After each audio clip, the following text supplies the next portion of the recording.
하나님 아버지, 우리를 어둠에서 빛으로, 죽음에서 생명으로, 죄와 허물로 죽었던 그 자리에서 그리스도 예수 안에서 생명의 자리로 우리의 삶을 변화시켜 주셔서 감사합니다.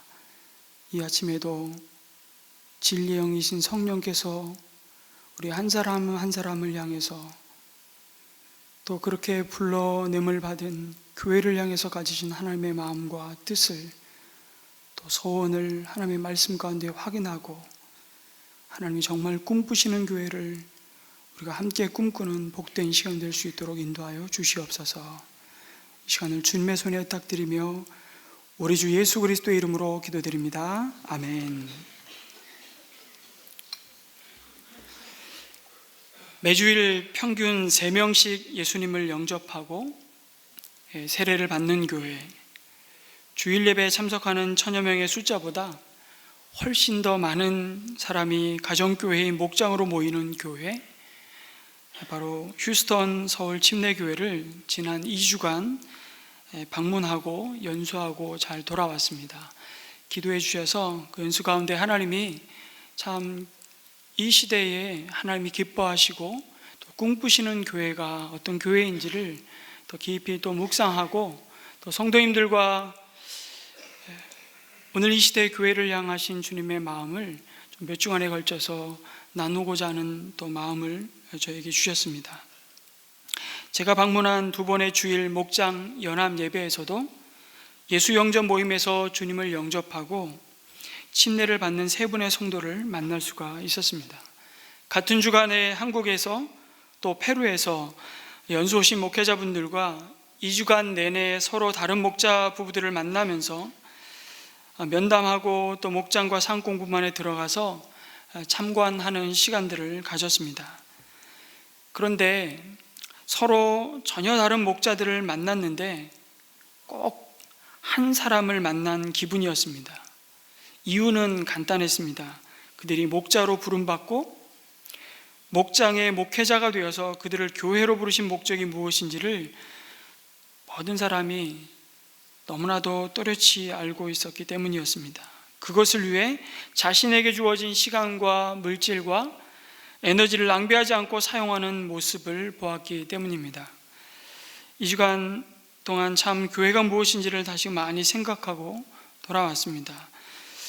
성도 여러분, 교회를 세우신 분은 누구이십니까? 예수님이십니다.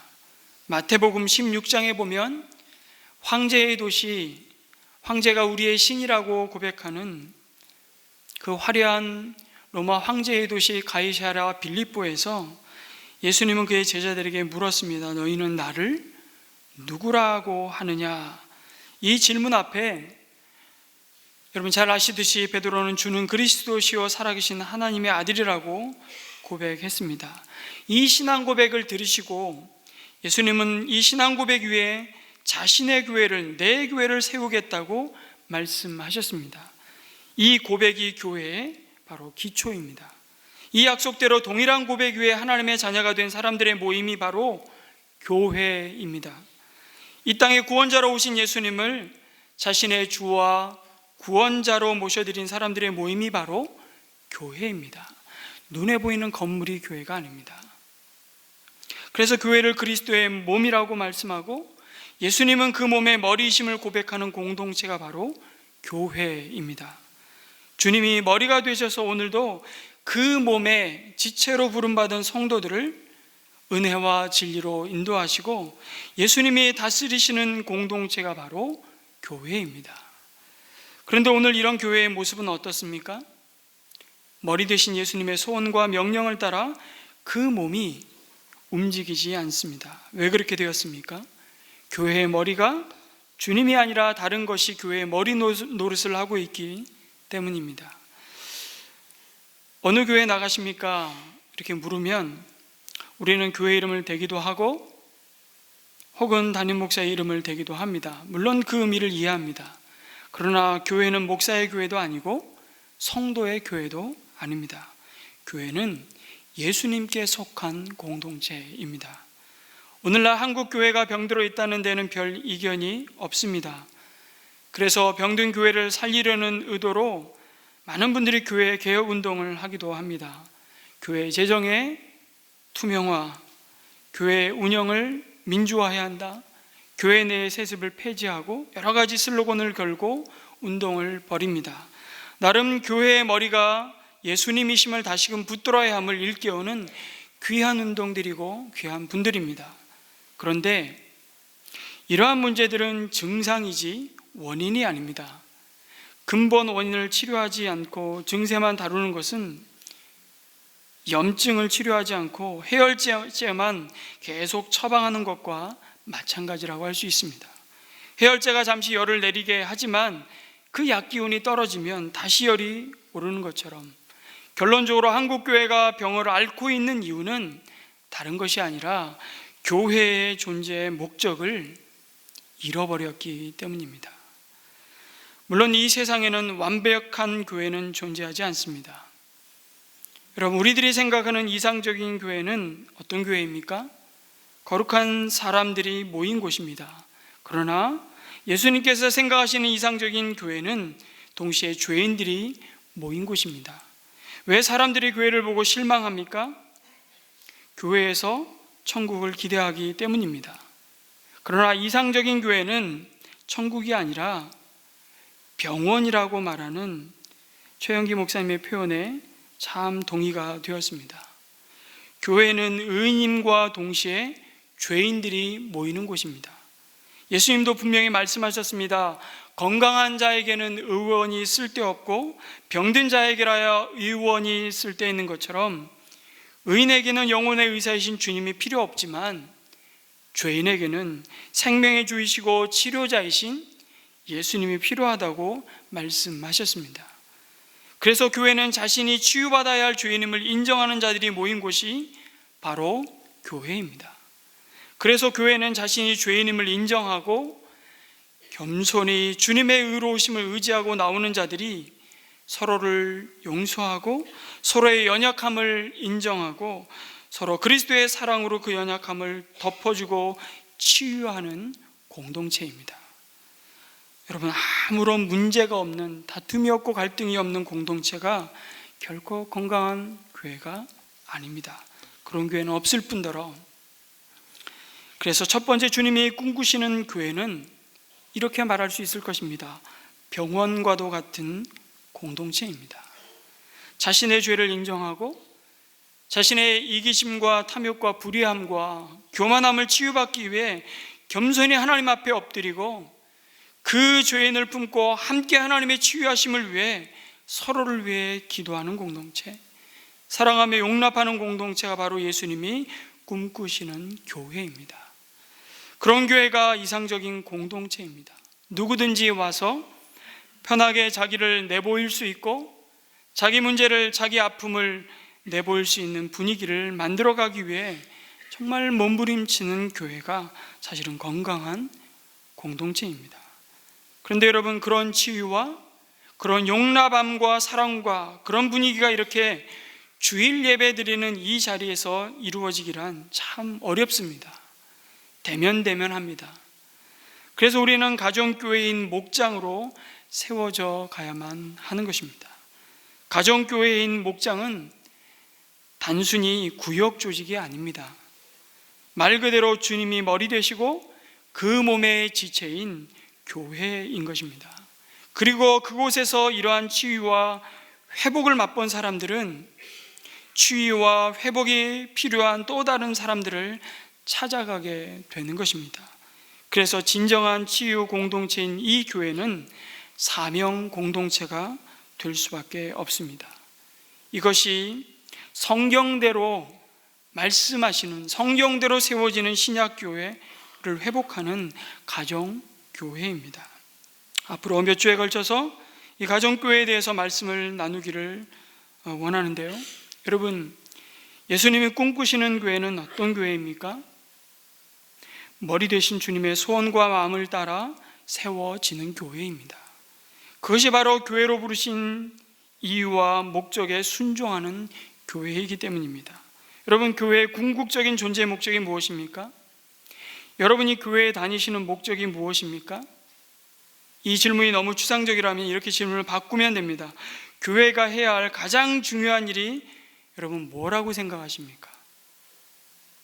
많은 성도들이 사실 이 질문에 답을 하는데 이 답이 달라서 서로 갈등하고 다투고 분쟁하면서 심지어 고통을 받습니다.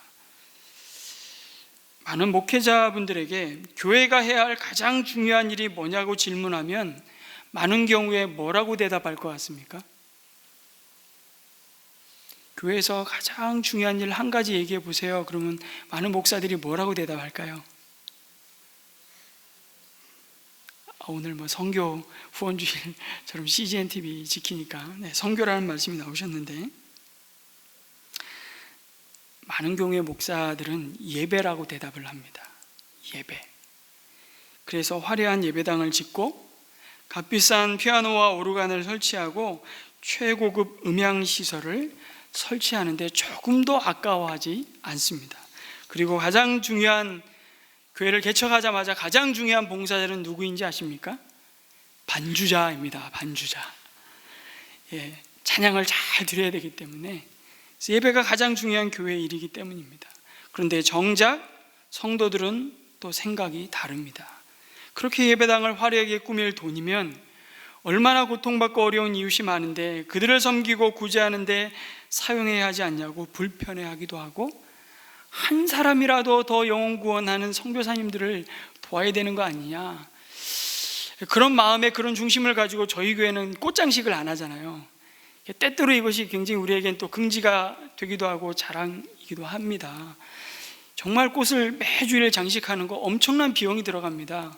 그래서 어느 교회는 이 꽃장식 하는 것을 서로 하겠다고 이 순서를 정해 주지 않으면, 그래서 오늘은 내가 헌물로 드린 이 꽃장식이 이 강대상 위에 올라가는 것이 그에게 너무 크다란 기쁨이고 자랑이 되는 교회도 참 많습니다. 성도들의 그런 생각을 하죠. 교회에서 가장 중요한 것이 무엇인지 서로 다른 것입니다.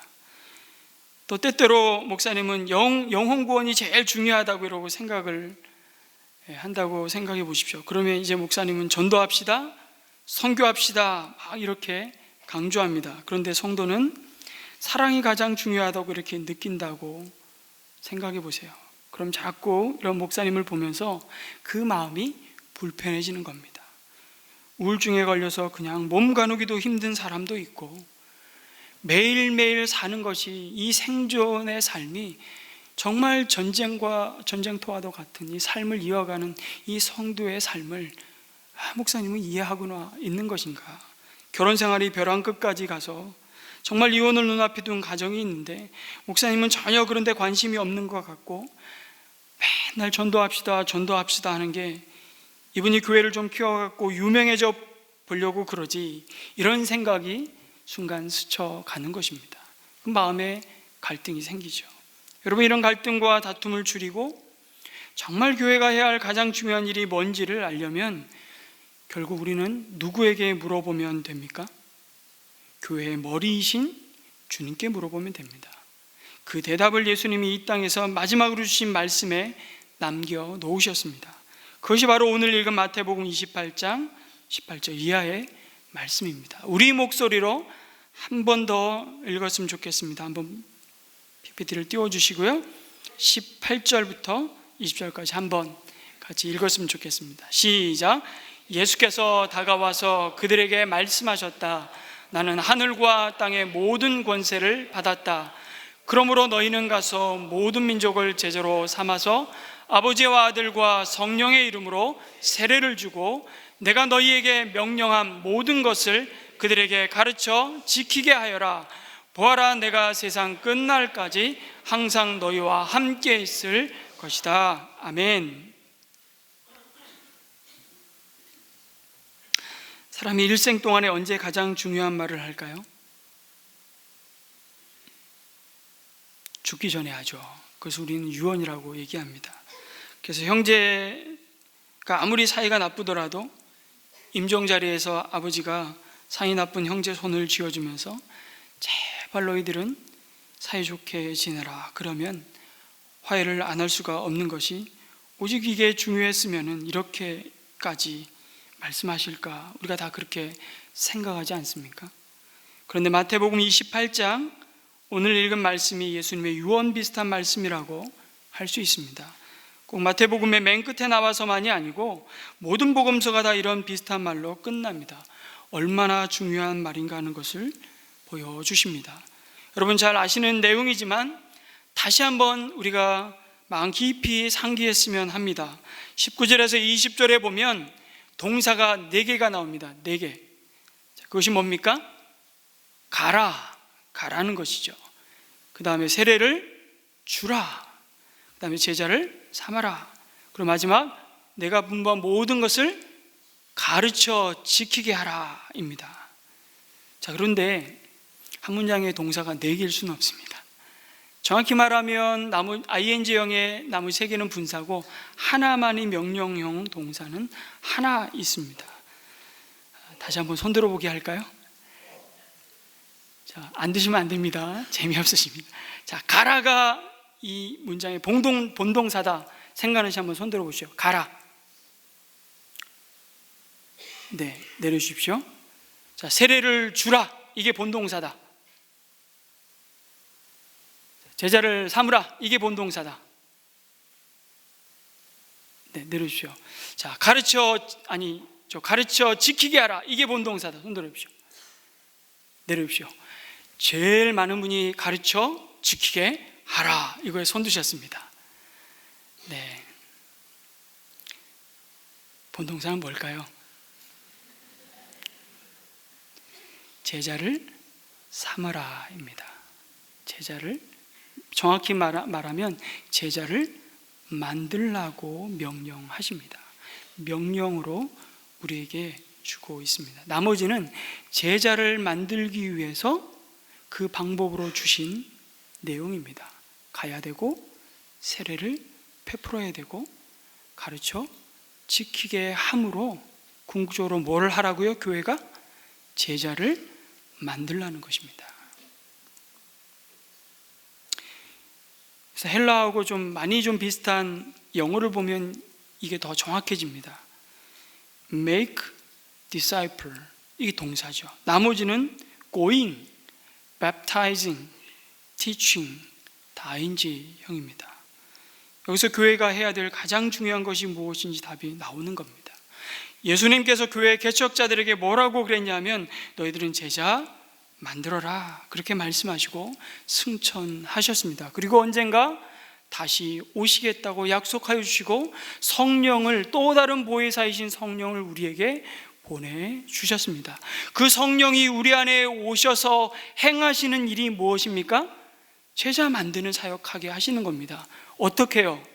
예수 그리스도를 닮게 하시고 예수님이 하셨던 그 사역을 하게 하심으로 진리로 우리를 인도하시고 우리에게 그 소원을 주시고 그 소원을 이룰 수 있는 능력도 우리 안에 부어주시겠다. 그래서 심지어는 아주 놀라운 약속을 이미 제자들에게 주셨습니다. 내가 하늘 아버지께 올라가야 너희에게 더 좋다. 그러면서 뭐라고 말씀하시면 너희가 나보다 더 큰 일을 행하리라 말씀하셨습니다. 그 일이 무엇입니까? 주님 하신 그 일입니다.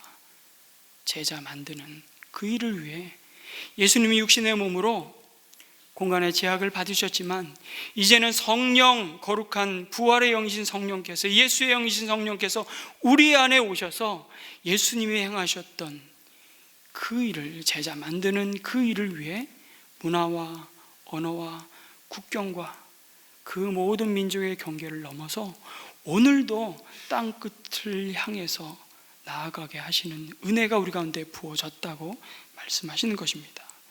여러분, 교회는 제자를 만드는 곳입니다. 이것이 교회가 해야 될 가장 중요한 사명입니다. 교회는 교회의 머리이신 예수님께서 제자를 만들어라 그러면 제자를 만들어야죠. 제자를 안 만들 거면 뭐라고 얘기하죠? 최소한 간판은 갈아 끼우라고 말씀하십니다. 교회라고 그러면 안 되죠. 예를 들면 은혜샘물교회가 제자는 만들어내고 있지 않은데 그냥 예배가 너무나 은혜의 도가니예요. 좋아요, 좋습니다. 간판만 갈면 됩니다. 뭐라 갈면 될까요? 은혜샘물 예배당, 이렇게 갈면 됩니다. 은혜샘물교회에서 제자를 만들어내고 있지는 않은데 성경 공부가 너무 끝내줘요. 저 말씀을 깊게 쪼개고 자르고 가르고 좋죠. 그냥 간판만 갈면 돼요. 뭐라 갈면 될까요? 은혜샘물 성경학교, 이렇게 갈면 됩니다. 무슨 말이냐면 예수님께서 교회를 향해서 제자를 만들어라 이러면 우리가 정말 교회가 그리스도의 몸이고 그리스도가 교회의 머리시고 우리가 지체라고 그러면 그 다음에 우리는 제자를 만들어야죠. 안 되면 간판을 갈아야 된다고 말씀하시는 겁니다. 저희가 왜 학교합니까? 우리 자녀를 그리스도의 제자로 만들어야 되니까요.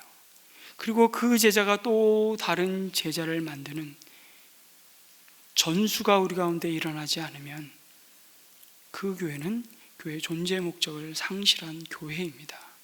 제자의 특징이 뭡니까? 전수입니다. 뭘 배우고 뭘 전수합니까? 예수님의 삶을 배우고 예수님을 전수하는 것입니다.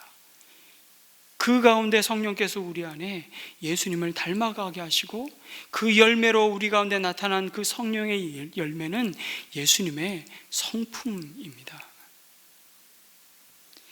이것이 교회에 주신 사명입니다. 영혼 구원의 제자 만들라는 것입니다. 그리고 예수님의 제자를 만드는 방법으로 제시한 것이 아까 말씀드렸듯이 가라, 세례를 주라, 가르쳐 지키게 하라입니다. 이 세 가지가 영혼 구원하여라는 표현으로 아마 쪼릴 수 있는 말씀일 것입니다. 여러분, 예수님이 꿈꾸시는 교회는 예수님이 꿈꾸시는 것을 함께 꿈꾸는 교회입니다. 예수님의 꿈이 어디에 있습니까? 예수님의 소원이 무엇입니까? 예수님은 누가복음 15장에 잃어버린 한 마리의 양의 비유를 말씀하시면서 이렇게 말씀하셨습니다. 99마리의 찾은 양을 내버려 두시고 한 마리의 양을 찾으시는 목자로 자신을 또 교회를 비유하시면서 이와 같이 하늘에서는 회개할 필요가 없는 의인 99보다 회개하는 죄인 한 사람을 두고 더 기뻐할 것이다, 이렇게 말씀하십니다. 주님의 가장 큰 기쁨은 잃어버렸던 한 영혼이 주님께 회개하고 돌아오는 것입니다. 이 일을 위해 주님은 이 세상에 오셨다고 말씀하셨습니다. 그리고 우리 한 영혼을 위해 자신의 전부를 내어주셨습니다. 그것이 십자가의 은혜이고 사랑입니다. 그리고 이제 그 구원의 은혜와 사랑을 먼저 받은 자가 그 은혜와 사랑을 흘려보내는 통로로 그의 삶을 드릴 때 그것을 가장 하나님은 기뻐하십니다. 교회는 바로 그 목적을 위해 존재한다는 사실을 오늘 말씀 우리에게 강조하고 있습니다. 여러분, 우리의 기쁨은 어디에 있습니까? 우리가 지난주에 하박국 말씀을 묵상했습니다. 사람들은 당연히 무화과 나무의 과일이 풍성하고 포도나무의 열매가 무성하면 기뻐합니다. 논밭에 식물이 가득하고 우리의 소출이 우리가 땀 흘린 대로 수고한 대로 재물 얻게 하시는 그 은혜를 누린다면 우리는 당연히 기뻐합니다. 우리의 양떼와 외양간에 소가 가득하면 기뻐합니다. 그러나 그 기쁨은 영원한 것이 못 됩니다. 그리고 우리의 원하는 것이 채워져야만 기뻐하고 즐거워하는 것은 때때로 그 조건과 환경이 변하는 순간 사라지고 맙니다. 그래서 하박국 선지자는 오직 의인은 믿음으로 말미암아 살리라, 이렇게 말씀하시면서 성도가 기뻐해야 할 이유는 구원의 하나님 때문이라고 말씀하십니다. 난 구원의 하나님을 즐거워한다고 고백합니다. 구원하시는 하나님을 기뻐하는 것이 믿음의 사람, 하늘에 속한 사람의 힘이라고 말씀하십니다. 여러분, 그 기쁨은요, 바로 영혼 구원하여 제자 만들라고 하신 것을 교회의 가장 중요한 일로 붙잡고 씨름하는 공동체만이 맛보는 하나님이 주시는 기쁨입니다. 그래서 예수님이 꿈꾸시는 교회, 그 제자 만드는 교회로 세워져 가기 위해 우리에게 주는 방법이 나머지 분사로 표현되어 있다고 말씀드렸는데 이 부분을 좀 더 살펴보았으면 좋겠습니다. 첫 번째가 가라는 것입니다. 그런데 보통 우리는 오기를 기다립니다. 오라고 하지 말고 가야 한다고 성령 하나님 우리 가운데 오늘 말씀하십니다. 하나님을 싫어하는 사람, 하나님을 거부하고 여전히 그 마음을 굳은 마음으로 닫은 채 외면하는 사람들을 찾아가는 것이 영혼 구원의 첫 걸음이라고 주님 말씀하십니다. 여러분, 교회를 한 5년에서 한 7년쯤 다니면 내 주변에 안 믿는 친구가 모두 사라진다는 통계가 있습니다. 여러분은 교회 다니신 지 몇 년 되셨습니까? 여러분 주변에는 아직도 주님을 모르는 가족 말고 그냥 친구로서 여러분 주변에 여전히 남아있는, 그리고 여전히 나와 관계 맺고 함께 교제하는 친구가 몇 명이나 되십니까? 애써 아마 찾으셔야 될 것입니다. 참 슬픈 얘기입니다. 그런 사람, 대표적인 사람을 찾으라면 이 앞에 지금 설교하고 있는 목사가 아닐까 하는 생각을 해봅니다. 일주일 내내 우리 믿는 성도님들하고 교제하고 우리 믿는 우리 목회자들과 함께 사역을 나누고 사역을 함께하고 불신자를 만날 기회를 점점 잃어버리는, 그래서 더 목소리를 높여서 하나님이 나를 어둠에서 빛으로 불러내시고 사망에서 생명으로 불러내신 이 부름의 목적을 다시 한번 붙들고 씨름하는 자리에 서지 않으면 그 부르심의 목적을 너무나 잃어버리기 쉬운 존재가 바로 목사가 아닌가 이런 생각을 해보게 됩니다. 여러분, 예전에 술 친구에게 가야 합니다. 나하고 나쁜 짓 하던 사람들에게 가야 합니다. 다시 이 말씀드립니다. 용인 인구가 100만을 넘었습니다. 그런데 평균으로 보자면 몇 명만이 교회 다니는 기신자라고 할 수 있을까요? 정말 많이 잡아야 30%인데요. 그럴 리는 없고요. 20%, 어떤 사람들은 18%라고 얘기합니다. 20만이라고 생각해 봅시다. 80만은 가만히 두면, 우리가 속한 이 지역에 80만은 가만히 두면 다 지옥에 갈 수밖에 없는 사람들입니다. 그런데 주님의 눈과 마음과 발걸음은 바로 이 80만에 가 있습니다. 그런데 정작 교회는 20만을 데리고 열심히, 정말 열심히 성경 공부합니다. 20만을 데리고 열심히 예배드리고요, 20만 명을 데리고 큐티하고 기도회 합니다. 그러다가 A교회 성도 중 한 명이 다른 B교회로 옮기면 A교회는 낙심을 하고 B교회는 한 명 들어서 부흥했다고 좋아합니다. 그러나 그 성장은 이미 믿고 있는 사람들이 모여 교인 수가 늘어난 것이지 하나님의 나라의 확장에는 전혀 기여하지 못하고 있는 셈입니다. 저희 교회가 사실 가정교회를 시작한 때는 2007년입니다. 2010년도에 분리개척교회로 시작한 교회가 은혜샘물교회이고, 2007년도에 가정교회를 시작하기 전에 2006년도에 가정교회 전환을 준비했습니다. 근 1년 가까이 최영기 목사님을 모시고 우리 모든 성도님들이 부흥회도 하고 세미나도 하고 우리 목자의 헌신을 받고 가정교회 목장이 흠도 티도 없는 영광스러운 주님의 교회임을 고백하고 우리 목자를 목장의 목회자로 세웠습니다. 그 계기는 이렇습니다. 2006년도에 2004년과 5년도에 새가족부를 담당하고 있던 제가 통계를 내어보았습니다.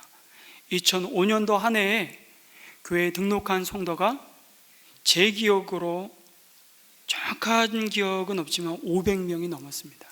한 해에 등록한 성도였습니다. 여러 가지 연령대와 지역과 여러 가지 등록하신 성도님들의 신앙의 히스토리를 조사했습니다. 그럼 뜻밖의 그 당시에 샘물교회를 통해서 처음 예수님을 영접하고 세례받은 성도는 몇 프로였을까요?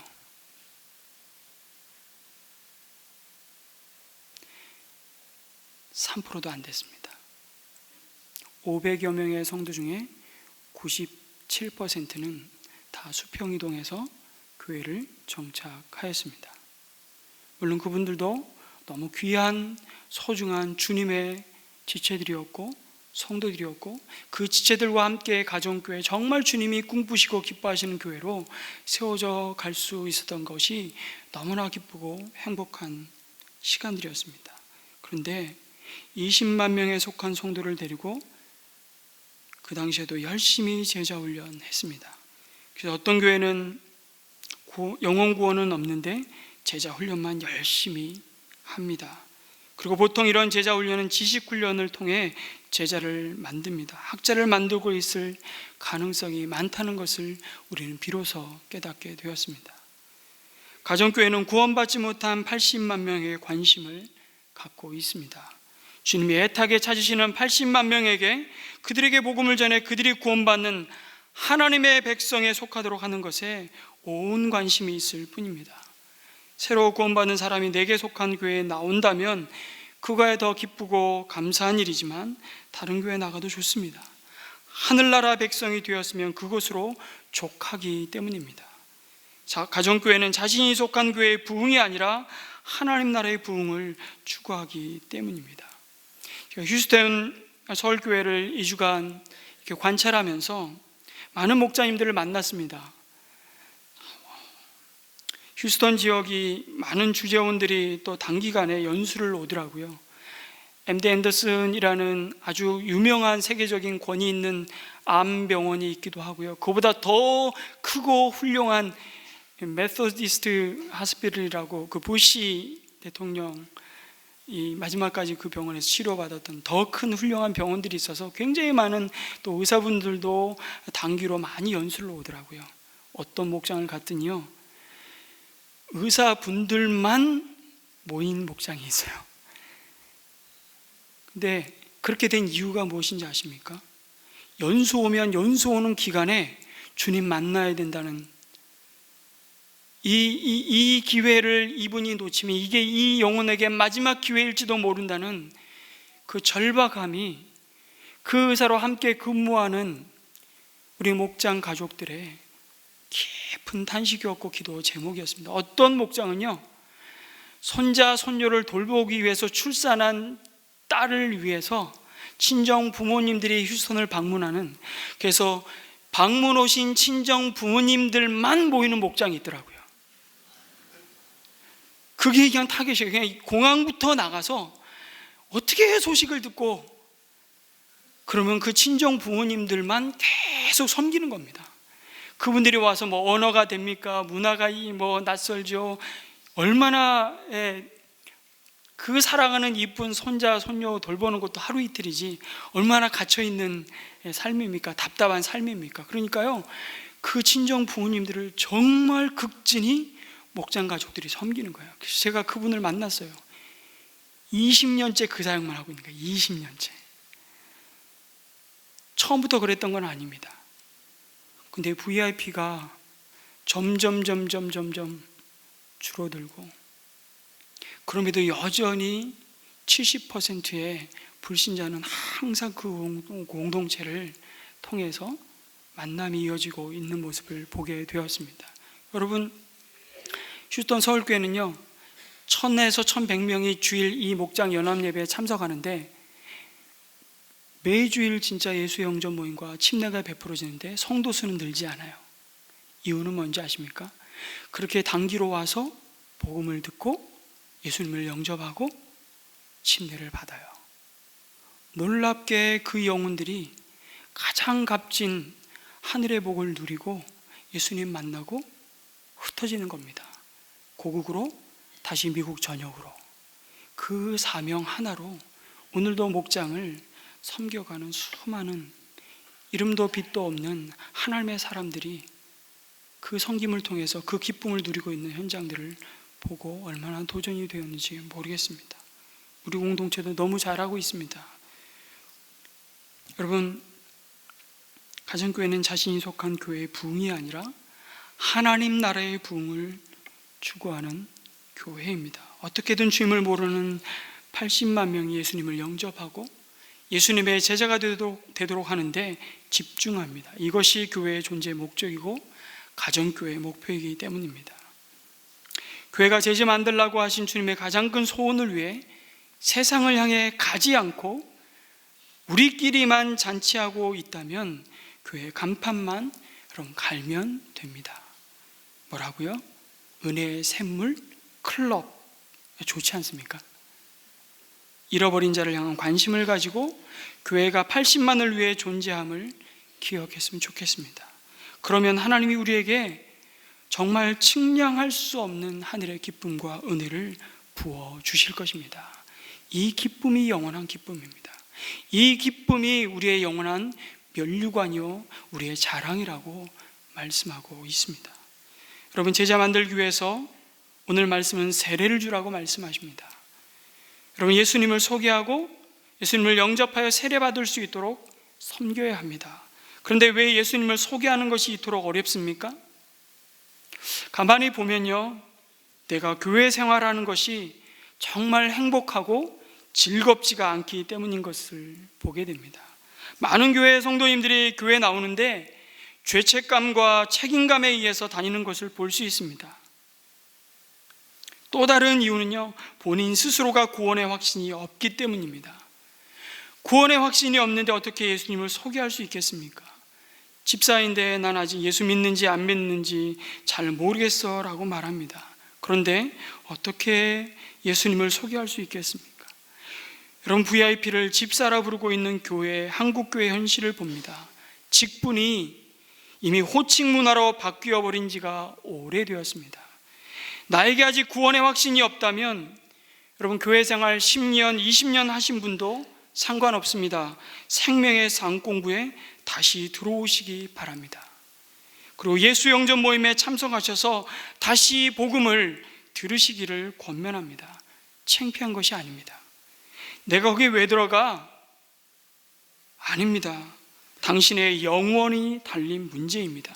이보다 더 시급하고 이보다 더 중요한 일은 당신에게 없습니다. 당신에게 구원의 확신이 없다면 당신의 신앙생활은 계속 죄책감과 책임감을 오가며 정말 메마른 교회 생활을 할 수밖에 없습니다. 그것은 영혼 구원하여 제자 만들라고 하신 교회의 존재 목적을 잃어버린 채 종교 생활을 하게 만듭니다. 거기에는 기쁨이 없습니다. 죄송하지만 아무리 봉사하고 성경 공부를 해도 그것은 나의 죄책감에서 잠시 해방감을 맛보기 위한 수단에 불과한 일이 되고 말 것입니다.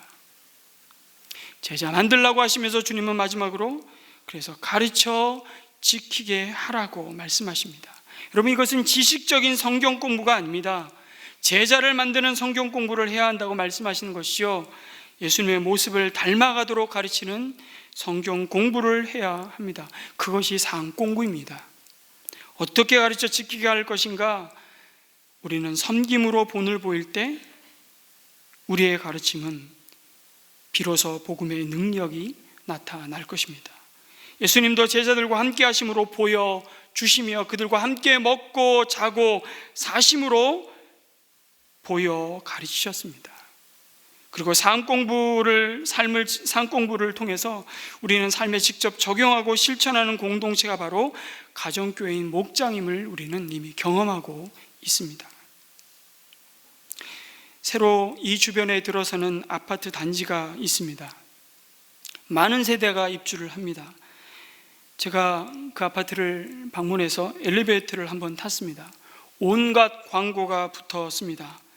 교회 광고도 붙었습니다. 요즘에는 광고를 함부로 못 붙이더라고요. 딱 그 입주 사무실 가서 딱 도장 받고 얼마의 돈을 내는지는 모르겠지만 엘리베이터 안에 딱 붙이는 공간, 사이즈도 규격 딱 돼 있어 가지고 붙어 있더라고요. 많은 교회가 붙었습니다. 이것을 보신 한 성도님이 우리 교회도 붙여야 되지 않을까 저에게 이렇게 말씀하시더라고요. 여러분, 그 광고 보고 몇 명이나 그 교회를 출석할까 정말 진지하고 곰곰이 제가 생각해 보았습니다. 그 열심을 폄하하는 것이 아닙니다. 우리에게 이미 그리스도의 사랑을 섬김으로 보여주는 공동체가 129개의 장년 목장이 있습니다. 여기서 우리는 가르쳐 지키게 하라는 순종을 통해 제자 만들라고 하신 주님이 꿈꾸시는 교회로 세워져 가야 하는 것이죠. 4-5 가정이 함께 모여서 예수님이 보여주셨던 그 성경적인 가르침과 삶을 살 때 그 가운데 놀라운 복음의 능력과 영광이 나타납니다. VIP들이 그것을 보는 것입니다. 여러분, 시간이 있어서 시간으로 섬기는 것이 아니라, 물질이 있어서 남아 돌아서 물질로 섬기는 것이 아니라, 시간이 없을 때 시간으로 섬기고 물질이 없을 때 물질로 섬길 때 사람들은 놀랍니다. 도대체 당신이 왜 이렇게까지 하냐고 그 질문을 하는 것입니다. 여러분, 다시 한번 상기했으면 좋겠습니다. 우리는 내 것 가지고 내 일을 하는 자들이 아니라 주님이 우리에게 허락하신 것 가지고 주님의 일을 하는 주님의 종들입니다. 청지기일 뿐이라는 것을 기억하셨으면 좋겠습니다. 휴스턴에 합이라는 허리케인이 닥쳐왔습니다. 아마 여러분도 뉴스상에서 이 보도를 접하셨을 텐데, 평생 일궈온 삶의 터전을 많은 성도들이 잃어버렸습니다. 그 고통 속에서 경험한 은혜의 간증들은 가르쳐 지키게 하라는 순종이 무엇인지를 보여주었습니다. 폭우로 휴스턴 서울교회 많은 성도들이 거주하는 메모리얼이라는 동네가 물에 완전히 잠길 때, 교회는 목장 가족들은 기댈 곳 하나 없는 낯선 땅에서 그 교회와 목장 식구들은 든든한 버팀목이 되어 주었다고 많은 성도들이 고백하는 것을 보게 되었습니다. 그러면서 진짜 소유는 홍수에 쓸려 떠내려간 이 땅의 집이 아니라 나의 아버지께서 거하시는 그곳이라는 사실이 매우 현실감 있게 다가왔다고 고백하는 한 성도의 고백을 듣게 되었습니다. 교회가 없었다면 우리 세 식구는 그날 어디로 가야 했을까? 위험을 무릅쓰고 구조하러 목자가 달려와주고 임시거처를 찾을 때까지 집을 오픈하여 섬겨주시고 자동차를 빌려주시고 필요한 물건과 음식을 챙겨주시고 얼굴도 몰랐던 분들이 시간을 내어 자신의 집 복구를 해주시고 갖가지 물건을 기부받아 편하게 가져갈 수 있도록 배려해 주시고 특별 헌금으로 지원해 주시고 온 교회가 하나 되어 자신의 일처럼 발벗고 나서준 것은 감사를 넘어 감동이었고 아름다운 모습이었다고 고백합니다. 그러면서 이렇게 말하더라고요. 한 번의 친절은 선의만 있다면 베풀 수 있지만 이렇게 지속적이고 한계를 뛰어넘는 섬김은 도대체 어디서 온 것일까? 그 생각이 그 마음속에서 떠나지 않았다고. 그러면서 그리스도인의 행복은 환경에 달려있지 않고 하나님과 동행하는 기쁨에 달려있다는 것을 알면서도 진짜 나에게 고난이 닥쳤을 때 나도 그럴 수 있을까? 그런 생각을 했다고. 그런데 하나님과 목장의 사랑을 통해 그 사실을 확인할 수 있었다고 고백합니다. 모든 것을 잃은 것 같지만 그 중에서도 나에게도 나눌 것이 있게 하시고 그것을 기꺼이 나눌 때 내 안에 새로운 힘과 기쁨이 생기는 그 신비를, 그 믿음의 신비를 알게 하심을 감사한다고 그 고난 속에서 하나님이 주시는 은혜를 고백하고 있는 성도들을 여럿 만나 보았습니다. 이들은 오늘도 가르쳐 지키게 하라는 순종을 통해 영혼 구원하여 제자 만드는 교회의 가장 복되고 영광스러운 일에 아름답게 쓰임받고 있는 현장을 보는 것입니다. 동일한 구원자 예수님을 구원자로 모시고 그 몸으로 부름받은 은혜 샘물교회 역시 결코 다르지 않은 길을 걸어가고 있음을 저는 믿습니다. 아멘. 성도 여러분, 주보 첫 장을 보시기 바랍니다. 그 맨 밑에 쓰여있는 글귀를 보십니까? 이 글귀는 매주 주보에 그 자리에 변함없이 쓰여져 있는 글귀입니다. 은혜의 샘물 교회는 모든 사람을 예수 그리스도의 제자로 삼기 위해 존재합니다. 이 문구를 눈여겨 보셨습니까?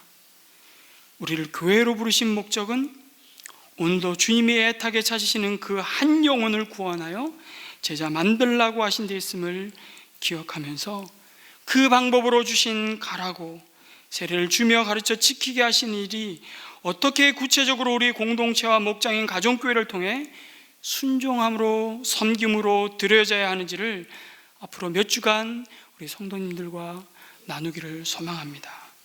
이제 우리를 부르시고 또다시 우리를 파송하시는 세상을 향해 우리가 힘차게 찬송하며 주님이 꿈꾸시는 교회로 우리 자신이 세워져 갈 것을 소망하면서 우리가 찬송하며 나아가도록 하겠습니다. 우리